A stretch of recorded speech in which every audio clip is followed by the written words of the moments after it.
বন্ধুরা আসসালামু আলাইকুম। আপনারা কেমন আছেন? আশা করি আপনারা ভালোই আছেন। আলহামদুলিল্লাহ আমি অনেক ভালো আছি।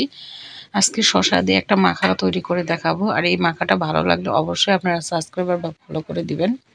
এখানে আমি শসাটা কুচি কুচি করে কেটে নিয়েছি, মরিচটাও কুচি কুচি করে কেটে নিয়েছি, আদা কুচি, রসুন কুচি, পেঁয়াজ কুচি সম্পূর্ণ আমি একসাথে কুচি কুচি করে কেটে নিয়েছি আর সুন্দর করে সাজিয়ে নিয়েছি।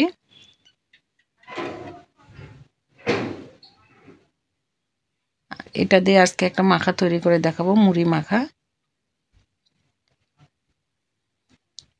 এখানে নিলাম শসাটা কুচি কুচি করে কেটে রেখেছিলাম, সেটা নিলাম।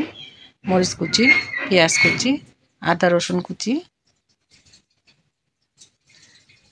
দিলাম, অল্প একটু লবণ, স্বাদ মতো লবণ, যতটুকু লাগে সেতটুকু লবণ নিতে হবে।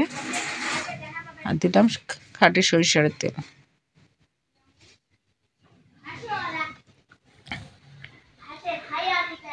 দিয়ে এখানে বুট বুট সিদ্ধ করে রান্না করে রেখেছিলাম, সেটা আমি একদম করকর করে ভেজে নিয়েছি, মচমচ করে ভেজে নিয়েছি। সেটা দিয়ে সম্পূর্ণগুলো একত্রে মেখে নিব। শসাটাও মেখে নিব।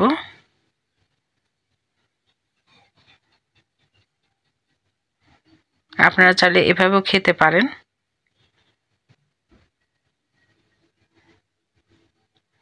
সাথে আপনারা ধনিয়া কুচিও দিতে পারেন, আমার কাছে ধনিয়া কুচি ছিল না। এর মধ্যে আমি মুড়ি দিয়ে দিলাম। রোজা রাখে মিষ্টি খেতে ইচ্ছা করে না, মিষ্টি ঝাল এগুলো খেতে ইচ্ছা করে না, তার থেকে আমি যদি শসা দিয়ে এই মাখাটা তৈরি করি খেতে কিন্তু অনেক ভালো লাগে। আপনারা অবশ্যই এভাবে বানিয়ে খাবেন। কেমন হয়েছে আমাদেরকে কমেন্টের মাধ্যমে জানাবেন।